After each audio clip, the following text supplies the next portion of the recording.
Greetings everybody, my name is Crims, and today is the 7th anniversary of Undertale. What can you say about this masterpiece? Well, apparently I've already said many things in past videos, so instead of repeating myself, I would love for you to check out some excerpts from some videos I've made. Enjoy!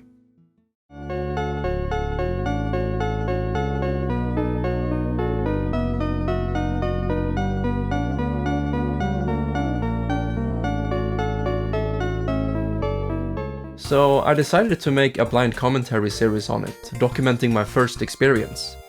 It really helped me out mentally.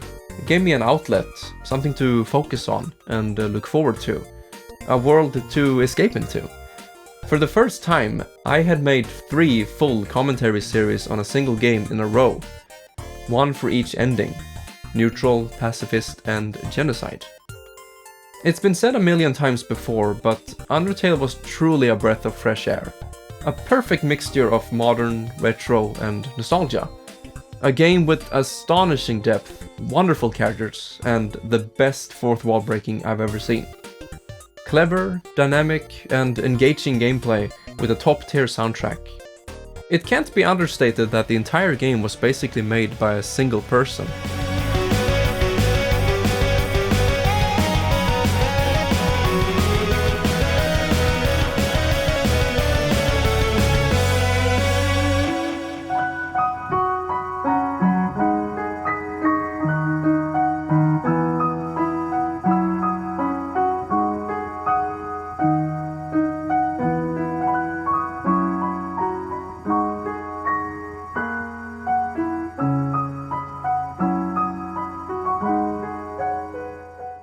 Undertale quickly became one of my favorite games of all time, and I believe my bleak outlook on life heavily boosted my love for the game.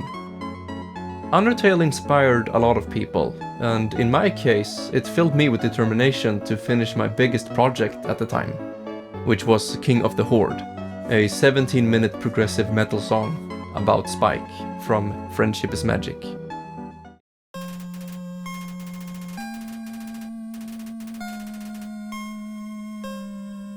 Undertale, released in 2015 for the PC. Talk about a deceptively simple game that doesn't just go outside the box. It continues out the storage, the city, and leaves the fucking planet.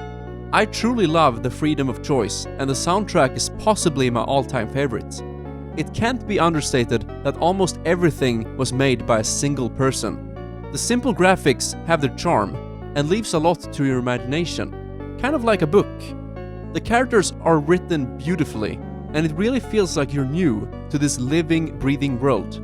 It doesn't treat you like a hero, and that it all revolves around you, which makes your presence and choices feel all the more special. Another aspect I love is that it's not apparent who is the good or bad guy. Most people just assume that you are the good guy, especially when it comes to humans and monsters. Your choices will greatly affect this outcome. A work of art that will stand as a testament to how a low-budget game made by one person can turn out to be something truly special.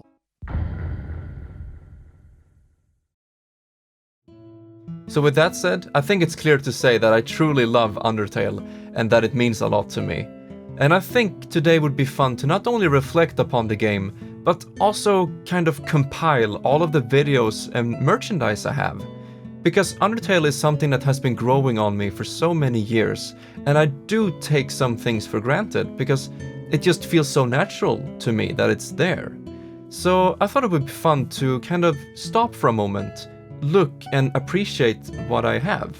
Okay, so I've made a list of all things Undertale, and we're gonna go through it and kind of reflect a little bit on each one. So starting off with the most obvious item, it's the Sans shirt that you can see right now. Had this for many years, and it was a gift from my very good friend back then, and I will always cherish this shirt. It's freaking awesome. Next up on the list is, oh, this is a beautiful one. This is the Undertale Collector's Edition for PlayStation 4, and it also has the gold heart locket with the melody, what is it called, music box inside. Unfortunately, it broke pretty quickly. I did play it maybe 10 times. I wasn't careless or anything. It just stopped working after like 10 plays, so it's a little bit sad, but it still looks nice. Some of the gold coating has been scratched off for some reason, but I still value this so much. And what it does contain, I made a video about this, but I'll mention it later. It does contain the Undertale Collector's Edition soundtrack, so 2 CDs with the complete soundtrack, but also some extra bonus tracks that aren't in the game. And I don't even think they are on the Bandcamp if you want to purchase the Undertale soundtrack digitally. I think some songs are exclusive to the CDs, and I have ripped them and I have them on my phone and I play them on stream sometimes, so they're really good. And it also includes piano notations in this little booklet right here. And then of course the game itself. So Undertale physical on PlayStation 4. And I think it's a great cover. I love the backside. But the thing that's very fun to me is that it is a Blu-ray disc because it's PlayStation 4. But Undertale takes like, I don't know, 400 megabytes in total. But we have a freaking Blu-ray disc to contain all of it. It's kind of crazy. And of course the book itself in here is beautiful. I try not to touch this too much because I want to keep it in mint condition. But that is the collector's edition. Next up I have a Sans cloth artwork, I think it's called. And it was made by my good friend whose nickname was Gaster up when I lived in Gothenburg. So he made this for me and it's just, wow. I appreciate it so much that someone actually took the time to make this. So it's actually in most streams, you can see right there where my finger is there. That's where it usually is. So you can probably catch it if you tune into some streams here and there. So yeah, big thanks to Gaster for making that. Speaking of things you can see in the background of my stream, we have the Napstablook plush, which usually sits right on top of the Kiwi. So you can see this one if you tune in. Another item is of course the Undertale poster right here. And then on my PC case I have a couple of stickers, which is the Gaster Blaster and the Annoying Dog. Alright, now we're gonna head into videos, projects and stuff I've made about Undertale that can be found on YouTube. So first off is my Undertale blind Let's Play, and that was recorded in 2016. And blind, of course, means that I was playing the game without knowing anything. I just started the game, started recording, and played and let the game unfold for me. And I'm so happy I did, because Undertale is definitely one of those games that's easily spoiled. And I was just completely floored by the game, so I had a lot of fun recording that. Unfortunately, today, if people want to check it out, I was having a ton of anxiety back then.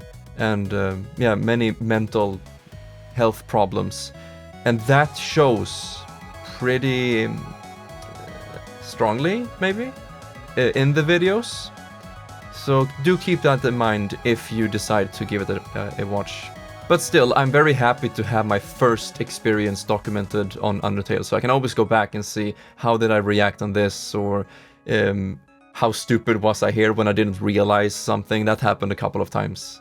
So it is a bit cringe to go back to, but it is what it is. And of course, just playing the game once wasn't enough, because I also got the neutral ending. Later on, me and my friend Joel, we did a True Pacifist stream together.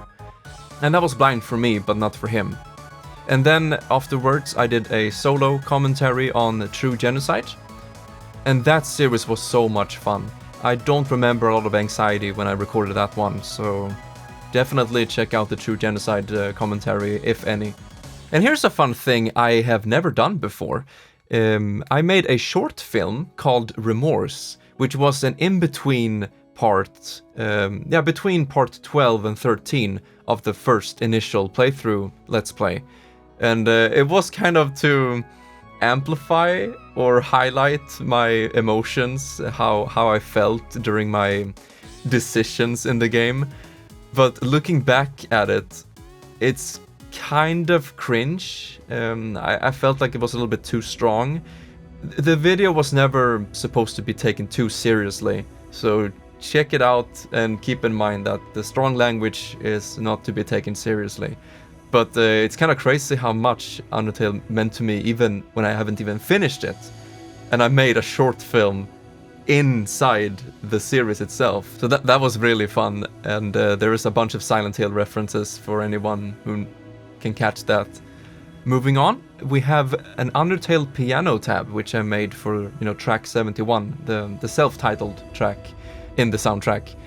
And it's tabbed for 3 hands, so if you want, you can play it like 2 people. And then, of course, we have my full cover of said song, which is the anniversary tribute. Very fitting. And that was 6 years ago, the first anniversary of Undertale, and I made a full cover on the self-titled track. And listening to it today, and you can pretty much hear it in many of my videos, at the end, with the end screen. That's the Undertale anniversary tribute I made in 2016. And I still think it sounds great. It's not perfect, but I really, really like the final part of the song, and that I also added a new section where the song usually ends from the track Brögentokon, I think it's pronounced. Also added a bit of text there during the video itself, so please do check out the anniversary tribute. And then later on, me and my good friend back then, we made a parody cover of Under the Sea from The Little Mermaid, called Under the Ground. So we kind of did a duet where I sang as Asriel and she sang as Kara. And that is still to this day my most viewed video on this channel. And as previously mentioned with the collector's edition, we made an unboxing video, so you can check that out as well. And then I made my first and only guitar cover, which is Hopes and Dreams and Save the World. Guitar, lead and rhythm. We recorded that in 4K up in the mountains, so that was a really fun project to record. But looking back on it, I felt like my guitar playing was subpar, but I do really appreciate all of the feedback and that people are enjoying the cover. And I think it looks cool, albeit some scenes here and there are a little bit cringe, but it was a fun project to record, so I like looking back at it. And then we have Sans himself in Super Smash Bros. Ultimate. Wow, that was so cool, having a Megalovania in the game, and of course the Sans costume. And I made 2 videos, titled Kara vs. Sans, and Sans vs. Ness. Kara obviously being Ness, but with the Kara-like skin.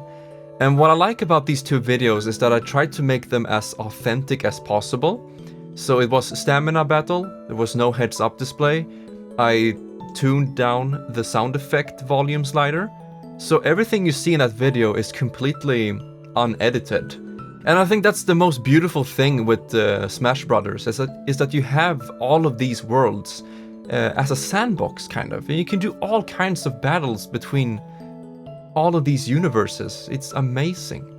And then Deltarune Chapter 1 was released, and I made a no commentary playthrough recording, which got a couple of views, so I'm happy some people got to experience Deltarune that way. But I really did enjoy Deltarune Chapter 1. It's definitely improved upon some things from Undertale, for example the running ability, and I feel like the fighting system is much more nuanced. And this might be a bit of a tangent, but I did a full commentary on Omori, and a live commentary series on the Mother Trilogy. And I believe all of these games kind of fall under the same umbrella in a way, in terms of genre and style and tone. And I do talk about Undertale a bit during those commentaries, talking about the inspiration and things like that, so... This is an interesting one. It's my after convention vlog from Narokath summer 2017.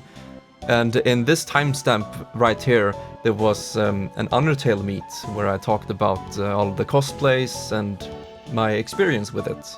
And I was cosplaying as Frisk, and I still have that shirt. You know what? I'm gonna wear that shirt on today's stream.